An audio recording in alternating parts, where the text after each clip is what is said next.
지금까지 지켜주신 하나님, 우리 모든 것이 하나님의 은혜임을 고백합니다. 우리 2024년을 보내며 올 한 해 하나님 앞에 감사한 일들, 또 우리 교회에서 행했던 일들을 돌아보는 시간, 영상을 통해서 정리했습니다. 함께 보면서 한 해 동안 우리와 함께 하신 하나님의 은혜를 되새기는 시간 갖도록 하겠습니다.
다 함께 영광의 박수 올려드리겠습니다.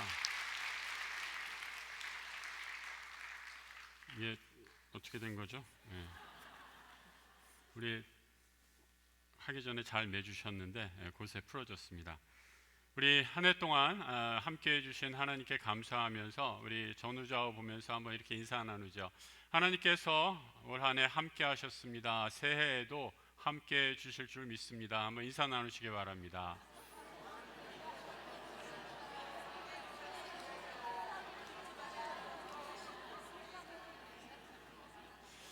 올 한 해를 돌아보면서 여러분 어떤 마음 또 어떤 생각이 드십니까? 우리 가운데 많은 분들이 올 한 해 너무 힘든 일 때문에 마음의 상처로 남은 분들도 혹 있지 않나라는 생각을 하게 됩니다. 또 최근에 있은 대형 참사로 인해서 온 국민이 참으로 힘든 시간을 보내고 있습니다. 과거에 있었던 크고 작은 상처 가운데 그 상처가 너무 큰 것을 가리켜서 우리 트라우마라고 이렇게 얘기를 하죠. 그래서 이전에 있었던 그 상처가 우리가 앞으로 나아가는 것을 방해하고 걸림돌로 자리하고 있는 것을 보게 됩니다. 2024년 참 여러 가지 일들 다사다난했다라는 표현이 무색할 정도로 여러 가지 일들이 있었는데 그 지난 날의 힘든 일들을 우리가 이겨내고 어떻게 우리 주님 사명을 잘 감당하고 나갈 수 있을까? 오늘 이 시간을 통해서 함께 말씀을 묵상하고 또 새로운 결단으로 우리 주님이 주신 그 목표를 향하여 달려나가는 오늘 2024년 마지막 송구하고 또 영신하는 새해를 맞이하는 그런 복된 예배의 시간이 되기를 축복합니다. 성경의 많은 인물들도 사실은 여러 가지 과거의 상처가 있었던 것을 보게 됩니다. 많은 인물 가운데 그 가운데 하나가 이삭이 아닌가. 저는 창세기에 나오는 이삭을 먼저 생각하고 싶습니다. 우리가 아브라함은 여러 우리 기회를 통해서 믿음의 조상인 아브라함은 다루고 있지만 바로 이 아브라함의 아들인 이삭은 그렇게 많이 아브라함에 비해 또 다른 인물들에 비해 자주 다루고 있지는 않는 것 같습니다. 이삭은 아버지 아브라함이 제물을 바치러 가자라는 말을 듣고 모리아라는 산을 향해 걸어가게 됩니다. 그런데 어린 이삭이 보통 아버지와 함께 제물을 드리러 갈 때 한 가지 좀 다르다라는 것을 발견하게 되죠. 어떤 차이가 있었는가? 아니, 아버지 아브라함이 하나님께 드릴 제물을 아무것도 준비하고 올라가지 않는 것을 보게 됩니다. 궁금했던 이삭이 아버지에게 이렇게 묻게 되죠. 아버지, 번제로 드릴 양은 어디 있나요? 라고 이렇게 물었을 때 아버지 아브라함이 이삭에게 이렇게 답합니다. 내 아들아, 번제할 어린 양은 하나님이 자기를 위해 친히 준비하시리라. 아버지는 이 말을 한 후에 아들을 묶은 후 나무 제단 위에 이삭을 올려놓는 것입니다. 이삭이 아버지를 따라 산을 오를 때 나이 성경을 보면 이삭이 등에 나무 짐을 지고 올라갔다라고 이렇게 얘기한 것을 보면 아마 이 자리에 있는 우리 청소년부 정도 되는 나이가 아니었을까라는 생각이 듭니다. 우리 아버지들이 우리 친구들한테 등짐 좀 지라고 시키는 아버지 없죠, 요즘에는. 근데 우리 성경 시대는 그런 아버지가 있었던 것 같아요. 제물을 바치기 위해서 등짐을 지고 이삭과 함께 아브라함이 산으로 올라갑니다. 청소년기쯤 되는 아들이라면 내가 원하지 않으면 아버지 나 못하겠어요 라고 뿌리칠 수 있을 만도 한데 이삭은 어찌된 일인지 성경을 아무리 자세히 읽어봐도 아버지가 자신을 묻고 제물로 드리려 했다 하는데 어떠한 저항도 하지 않는 것을 보게 됩니다. 여러분, 우리가 구약을 오래된 약속이다라고 하고 신약을 새로운 약속이다라고 하는데 구약의 모든 사건들은 우리 예수님이 이 땅에 오셔서 우리를 구원하실 구원 사건에 미리 보여주는 맛보기가 됩니다. 그래서 여러분, 이삭이 마치 아버지가 명한 대로 순종해서 그 제단에 오르는 모습은 여러분 어떤 모습이 생각나나요?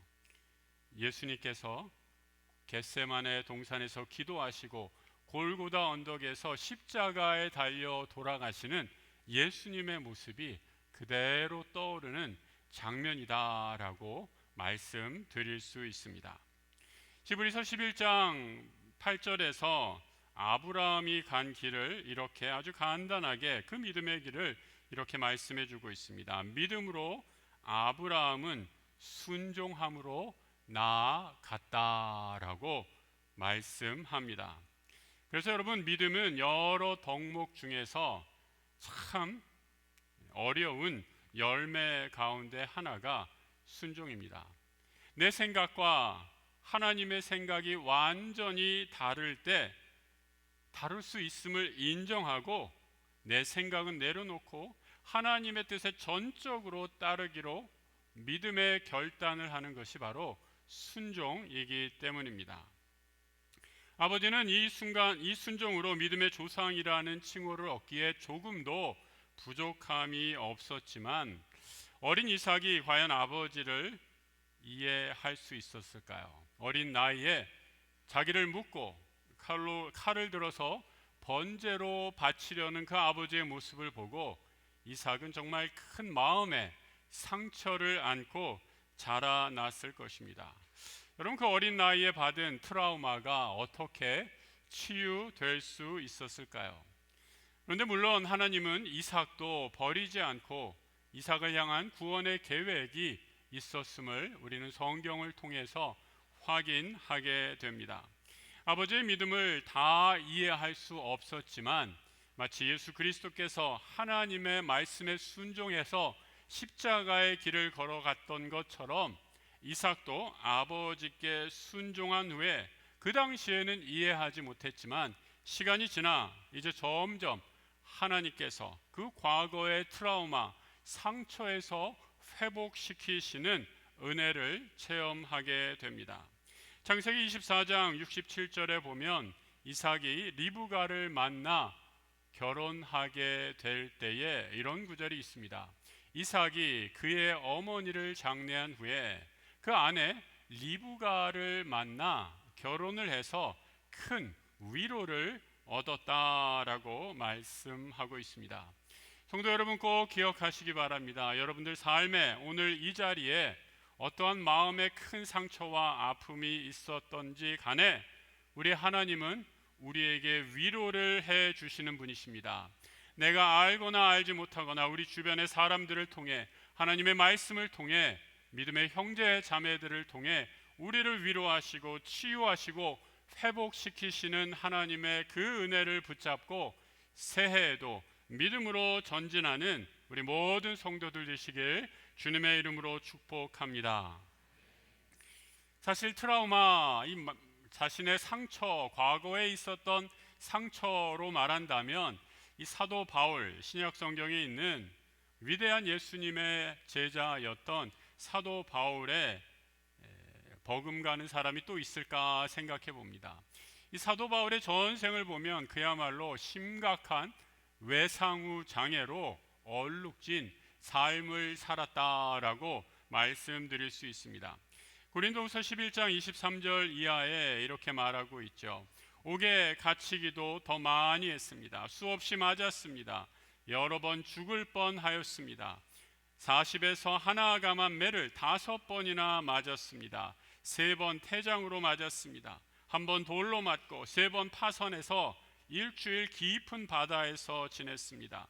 여행하면서 강의 위협, 강도의 위험, 동족의 위험, 이방인의 위험, 시내의 위험, 광야의 위험, 바다의 위험, 거짓 형제의 위험을 당하고 자지도 못하고 줄이고 목마르고 춥고 헐벗었다라고 고백하고 있습니다.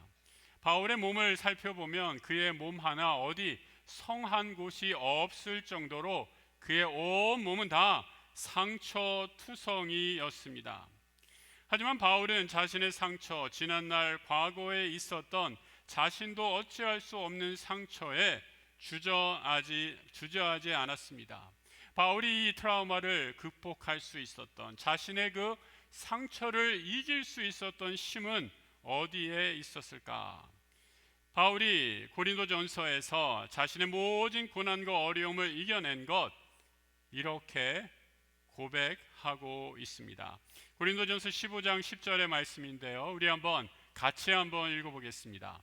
그러나 내가 나 된 것은 하나님의 은혜로 된 것이니 내게 주신 그의 은혜가 헛되지 아니하여 내가 모든 사도보다 더 많이 수고하였으나 내가 한 것이 아니요 오직 나와 함께 하신 하나님의 은혜로다 고백합니다. 얼마나 귀한 고백입니까? 나의 나된 것, 내가 이렇게 많이 맞아서가 아니라, 내가 이렇게 많은 고난을 해서가 아니라, 내가 이런 죽을 고비를 수차례 넘겨서가 아니라, 나의 나됨, 나의 아이덴티티, 나의 나라는 사람의 정체성은 오직 주의 은혜로 된 것이다 라고 이렇게 고백하고 있습니다. 여러분은 어떻게 정의하십니까? 잠시 나에 대해서 스스로 생각해 보시기 바랍니다. 여러분이 거울에 비친 나의 모습은 어떤 모습으로 비춰지는지 한번 생각해 보시기 바랍니다. 혹시 지난날의 상처에 묶여서 한 발자국도 나가지 못하는 연약한 나의 모습을 보십니까? 세상 풍파에 이리저리 흔들려서 지금도 헤매고 갈등하는 나의 모습으로 괴로워하고 있지는 않습니까? 내 뜻대로 되는 일이 하나도 없어서 낭망하고 절망하고 있지는 않습니까? 바울은 이런 어려움에 주저앉고 실망하고 좌절하는 것이 아니라 그런 모든 어려움에도 불구하고 나의 나됨은 오직 그리스도의 은혜다라고 이렇게 고백하고 있습니다. 그 은혜로 내가 오늘 여기에 있습니다. 그 은혜만을 붙잡고 나아갑니다. 2024년 지난 날의 모든 상처와 아픔들 다 믿음으로 이겨내고 하나님이 나와 함께 하십니다. 나의 나됨은 오직 주님의 은혜로만 나아갑니다 라고 고백하는 우리 모든 성도들의 믿음의 고백이 되기를 주님의 이름으로 축복합니다. 이삭은 어려서 받은 큰 상처에서 하나님의 은혜로 치유되기 시작합니다. 이삭이 그의 아내 리브가를 얻은 것은 순종의 열매였습니다. 요즘 같으면 우리 젊은이들 아직 미혼인 분들 이 자리에 계시다면 여러분 어떻게 배우자를 고르시나요? 요즘에 젊은 분들은 이 앱을 많이 사용하더라고요. 혼인 매칭 앱. 그래서 이 앱에다가 막 여러 가지 정보를 다 내 정보를 입력하면 AI가 알아서 이렇게 나한테 좋은 짝을 매칭해주는 그런 우리 결혼 풍조 새롭게 생겼다라는 말을 들었습니다. 그런데 이삭은 요즘 풍조와는 완전히 다르게 어떻게 결혼을 합니까?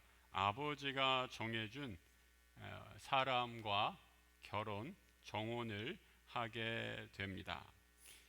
이뿐만 아니죠. 이삭이 그랄 땅이라는 것에 거할 때 그는 우물 가지고 그 그랄 땅에 있는 원주민들과 분쟁을 경험하게 됩니다. 싸움이 일어났어요.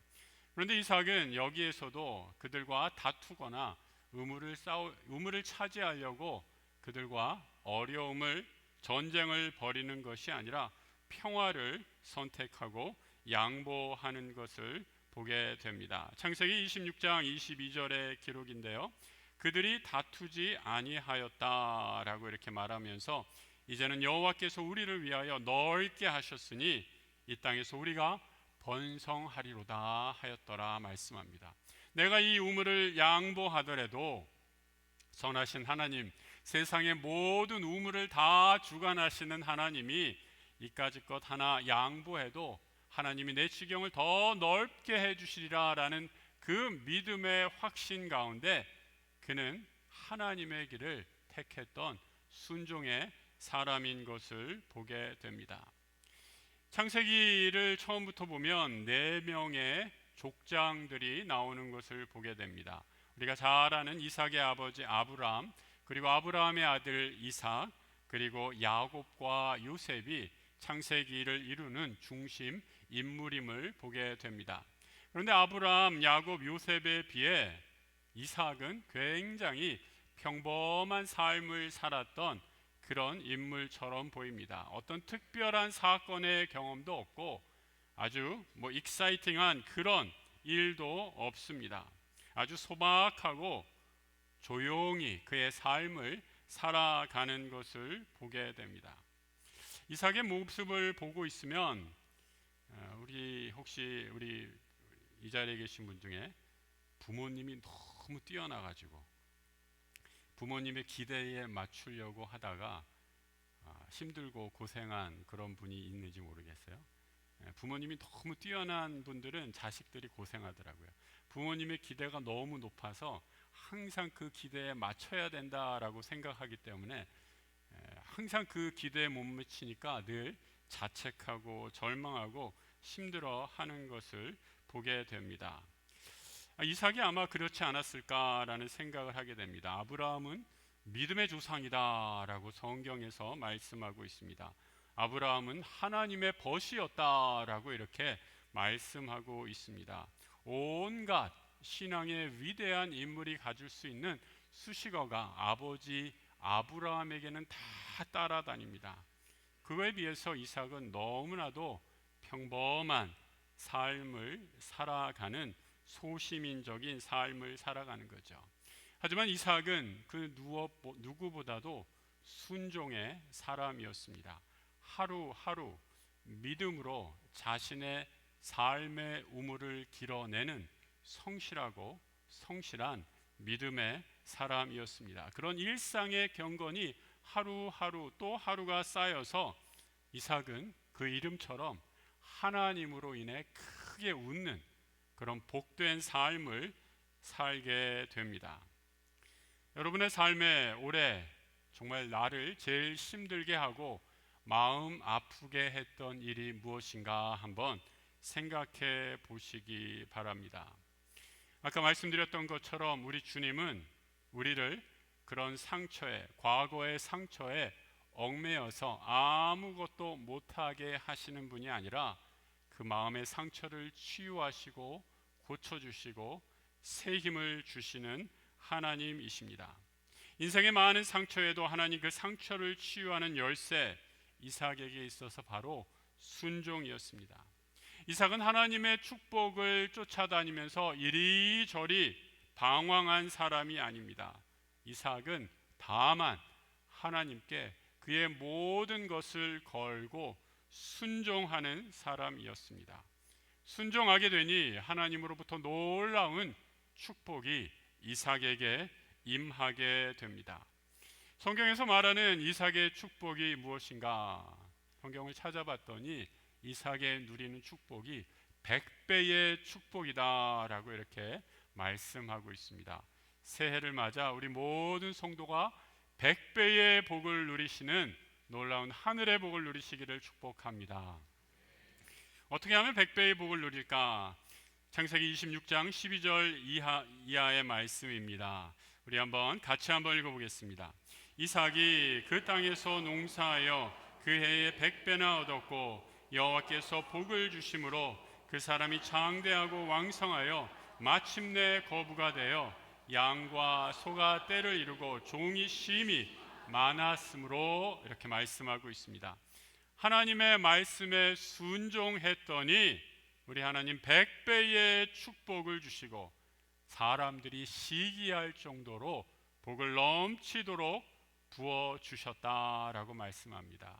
내 어려운 상처, 내 가슴 아픈 일, 과거에 얽매여서 사는 인생이 아니라 힘들고 어려워도 하나님, 주님의 말씀만을 붙잡고 순종합니다 하고 나아갈 때 우리 하나님은 우리를 통해 내가 생각하지도 못했던 놀라운 축복을 부어 주실 줄 믿습니다. 이삭에게 그 오래전에 주셨던 하나님의 놀라운 순종의 축복이 100배로 열매 맺어서 우리 모든 성도들에게 새해 역사하기를 주님의 이름으로 축복합니다. 사도 바울은 지난날 자신의 과오를 돌이키면서 이 사도 바울도 그 많은 상처가 있었다라고 말씀드렸죠. 자신의 지난날 예수를 만나기 전의 모습을 생각할 때 나는 죄인의 괴수다라고 이렇게까지 말하는 것을 보게 됩니다. 하지만 바울은 지난날 죄의 트라우마에 사로잡혀 주저앉지 않습니다. 앞을 바라보고 다시 일어섭니다. 바울은 이를 가리켜 오늘 본문에서 예수 그리스도께 잡힌 바 되었다라고 말씀하고 있습니다. 바울은 지난날에 율법에 사로잡혀 있던 사람이었습니다. 율법을 통해 의를 이루면 자신이 하나님 앞에 인정받을 수 있다라고 생각했습니다. 그래서 율법을 열심히 외우고 율법을 열심히 실천하고 율법대로 살면 마침내 하나님이 그의 공로를 인정해 주실 줄 알았습니다. 하지만 예수를 만나서 그의 삶의 방향이 180도 변화하게 됩니다. 이제 참된 목표이신 예수 그리스도를 바라보며 예수와 함께 나아갑니다. 예수를 만나서 그의 삶의 목표가 완전히 변화된 이 고백이 빌립보서 3장 7절 이하에 이렇게 기록이 되고 있습니다. 무엇이든지 내게 유익하던 것을 내가 그리스도를 위하여 다 해로 여길 뿐더러 또한 모든 것을 해로 여김은 내 주 그리스도 예수를 아는 지식이 가장 고상하기 때문이라. 내가 그를 위하여 모든 것을 잃어버리고 배설물로 여긴다. 여러분, 얼마나 놀라운 고백입니까? 내가 이전에는 나의 율법 지식을 자랑했습니다. 누구 밑에서 공부했다라는 것을 자랑했습니다. 바울의 유창한 언변 실력과 지식을 자랑하고 그 족보를 자랑으로 내세웠습니다. 하지만 예수를 만나 보니 이 모든 것이 배설물과 같게 여겨지더라라고 고백하고 있습니다. 새해를 맞이하면서 여러분, 내가 지금까지 했던 봉사, 내가 우리 교회를 위해서 쌓았던 업적 잠시 내려놓고, 아니 모두 다 버리고 오직 주님만을 바라보고 나아가시는 새해 되시기를 바랍니다. 예수를 위해 주님과 만나고 주님과 가까이 가는 일에 방해가 된다면 이 모든 것이 해악일 뿐이기 때문입니다. 우리의 직분이 얼마나 귀하고 귀합니까? 교회를 섬기는 일이 얼마나 귀하고 소중한 일입니까? 그런데 교회 봉사하다가 상처 입고 하나님으로부터 멀어진다면 그것은 축복이 아니라 재앙이다라고 얘기할 수 있습니다. 돈도 중요하고 건강도 소중하고 자녀가 잘 되는 것도 하나님의 축복이지만 이 복을 누리면서도 하나님과 멀어진다면 재물과 나의 건강과 심지어 자식마저도 하나님을 멀리하고 세상을 즐겨한다면 이것은 축복이 아니라 재앙일 수 있습니다. 앞서 아브라함이 하나님께 시험 받았던 것도 마찬가지입니다. 이삭은 노년에 아브라함이 얻을 수 있는 최고의 축복이었습니다. 여러분, 100세에 얻은 아들, 우리 가운데 100세의 자녀 낳으신 분 있으세요? 100세에 낳은 도저히 불가능할 것한 자식을 얻은 아들, 얼마나 귀하고 귀하겠습니까? 아브라함이 얻을 수 있는 최고의 축복이었습니다. 그런데 하나님은 아브라함에게 이 이삭을 내어놓으라 말씀합니다. 주실 때는 언제이고 다시 가져가실 때는 언제인지, 하나님이 왜 이런 황당한 명을 하실까? 하나님 말이 됩니까? 왜 이삭을 취하려 하십니까? 어떠한 설명이나 이유도 말씀해 주시지 않습니다. 그저 이삭을 바치라고만 하십니다. 또 더 놀라운 것은 아브라함은 이런 하나님이 도무지 이해할 수 없는 명령을 듣고 그 명령에 그대로 순종하는 것이죠. 하나님은 아브라함의 믿음을 시험하면서 아브라함과 이삭 중 누가 더 중요한가 시험하고 계십니다. 여러분, 우리의 믿음은 가만히 있는다고 거저 얻어지는 것이 결코 아닙니다. 믿음은 추상적인 것이 아닙니다. 믿음을 얻기 위해 구체적으로 말씀에 순종할 때 그 믿음이 온전해지는 것을 보게 됩니다. 우리가 성경 말씀에 얼마나 좋은 말씀들을 많이 듣고 아멘 아멘 합니까?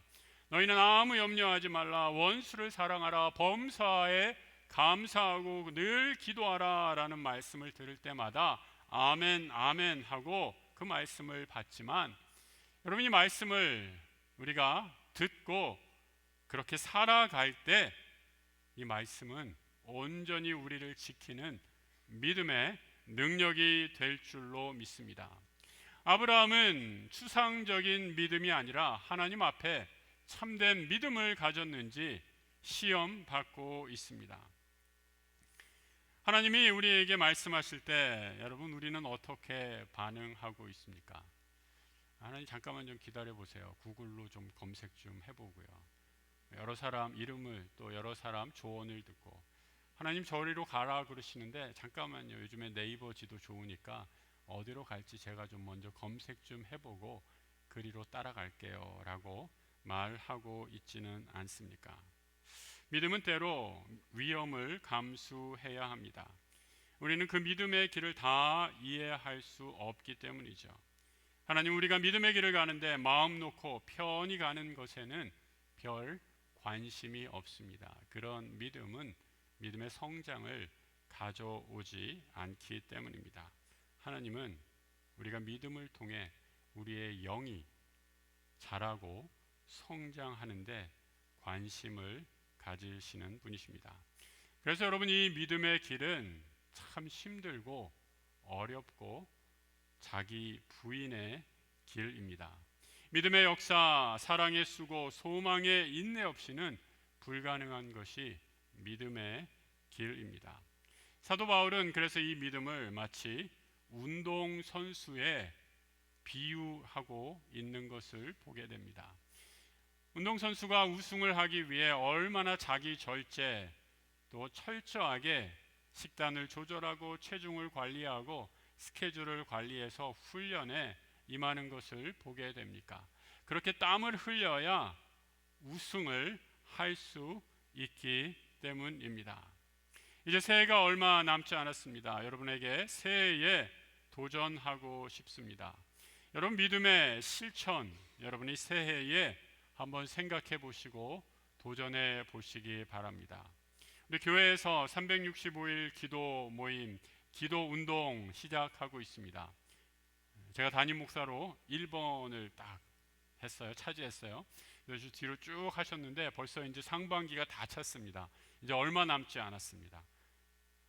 아직도 기회가 남았을 때 빨리 신청하셔서 우리 365일 기도 운동에 모든 성도들이 함께 참여해 주시기를 권면하고 부탁합니다. 또 여러분, 주일 성수를 잘 지키는 분들은 내가 더 할 수 있는 믿음의 실천 조금만 더 늘려서 목표를 잡아보시기 바랍니다. 오늘 목사님 말씀 은혜 받았으니까 내년부터 모든 교회 모임에 다 나와야겠다, 이렇게 정하면 반드시 실패합니다. 아주 작은 변화라도, 조그만 변화라도 여러분이 할 수 있는 작은 목표를 정하시고 그것을 꾸준히 지켜 나가시기를 바랍니다. 그래서 믿음의 지경을 넓혀 가십시오. 또 하나, 새해에는 내 가족, 주변의 친구들 예수에게로 인도하는 그 다짐을 해보시기 바랍니다.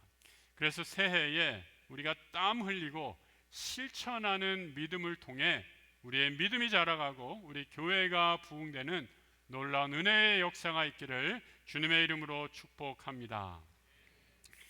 바울은 운동선수처럼 최선을 다해 앞으로 나아가면서 오늘 본문 14절에서 이렇게 말씀하고 있죠. 같이 한번 읽어보겠습니다. 표대를 향하여 그리스도 예수 안에서 하나님이 위에서 부르신 부름의 상을 위하여 달려가노라. 여러분, 우리 인간이 의지가 그렇게 강하지 않아서 무엇을 할 때 이 상을 주는 거, 인센티브라고 하죠. 이 상을 주는 게 얼마나 큰 동기부여가 되는지 모릅니다. 이렇게 고생했는데 아무런 도움이 없다면, 아무런 보상이 없다면 열심히 땀 흘릴 맛이 나지 않죠. 우리 아이들 공부하라 라고 이렇게 얘기하면 안 하죠. 용돈 줄게, 열심히 해. 그러면 갑자기 태도가 바뀌는 것을 보게 되죠. 뭔가 하나 보상이 있을 때 아이들도 동기부여를 하게 됩니다. 바울이 세상 모든 것을 배선물로 여기고 앞으로 예수만을 바라보고 나아갈 때 바울이 얻는 상급, 그가 누리는 보상이 무엇이었을까? 여러분, 이 상급을 우리도 한번 욕심내면서 새해에는 바울이 목표로 했던 이 하늘의 상급을 우리도 욕심내면서 바라보고 나가야 되지 않을까 생각합니다. 바울이 말하는 상급은 고린도 전서에 이렇게 기록이 되어 있습니다. 고린도전서 3장 12절 이후의 말씀인데요.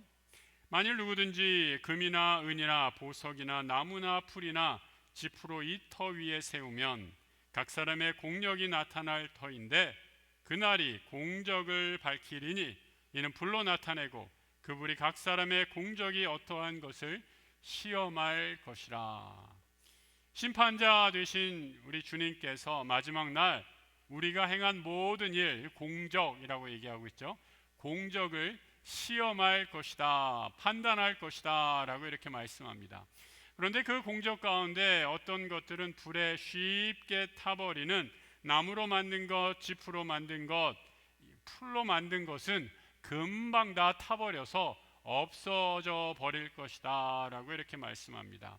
그리고 하나님 앞에 상급 가운데 상급으로 남은 것, 금과 은과 보석이다 라고 이렇게 말씀하고 있습니다. 요즘에 금값 엄청나게 오른다고 그러는데 하늘에 쌓는 금, 은, 보화, 하나님의 상급은 무엇일까 한번 생각해 보시기 바랍니다. 우리가 건물을 지으면 마지막에 준공검사라는 것을 하게 되죠. 그런데 이 준공검사를 마지막에 통과하는 재료가 바로 금과 음과 보석으로 지은 환난과 핍박에 흔들리지 않는 하나님의 하늘의 공적이다라고 말씀하고 있는 것이죠. 바울이 말하는 이 상급이 무엇일까? 이 상급을 데살로니가 전서에서 바울은 이렇게 밝히고 있습니다. 데살로니가 전서 2장 19절 이하의 말씀인데요, 같이 한번 읽어보겠습니다. 우리의 소망이나 기쁨이나 자랑의 면류관이 무엇이냐? 그가 강림하실 때 우리 주 예수 앞에 너희가 아니냐? 너희는 우리의 영광이요 기쁨이라.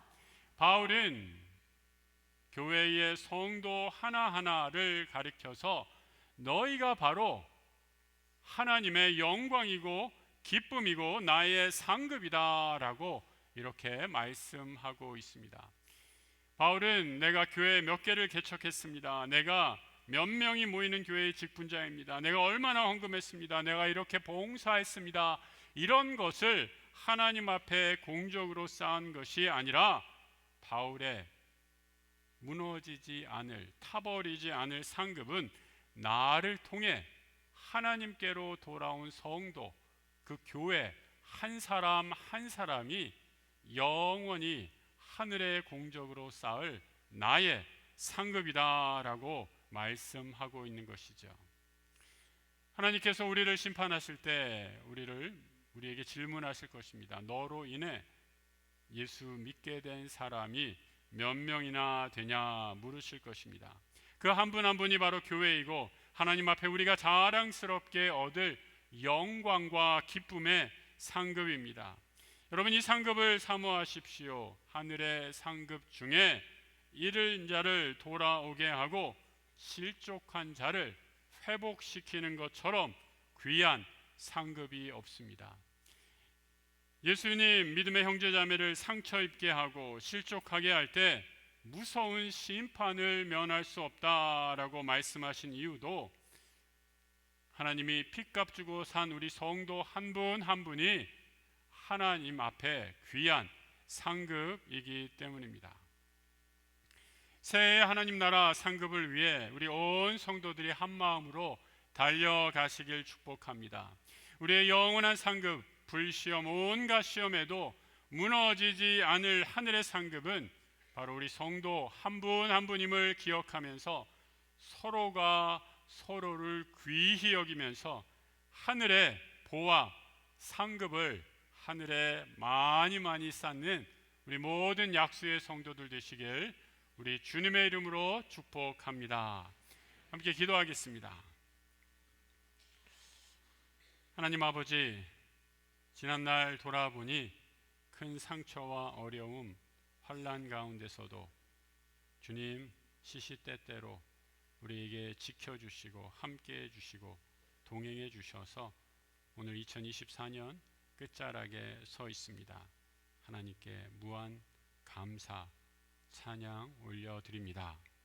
새해에 주님, 나의 나된 것은 오직 주님의 은혜로 된 것입니다 라는 믿음의 고백 가운데 시작하길 원합니다. 순종의 결단으로 실천하게 하시고 하늘의 상급을 사모하는 새해 되게 하여 주옵소서. 오직 주의 은혜로 자라가 한 영혼을 그리스도에게로 인도하는 하늘의 큰 상급을 쌓아 주님께 영광이 되고 기쁨이 되는 천국 백성 되게 하여 주옵소서. 새해 그리스도의 은혜로 자라날 것을 다짐하는 우리 모든 성도들에게 백배의 축복, 한량없는 은혜 부어주실 줄 믿사오며 우리 주 예수 그리스도 이름으로 기도드립니다. 아멘.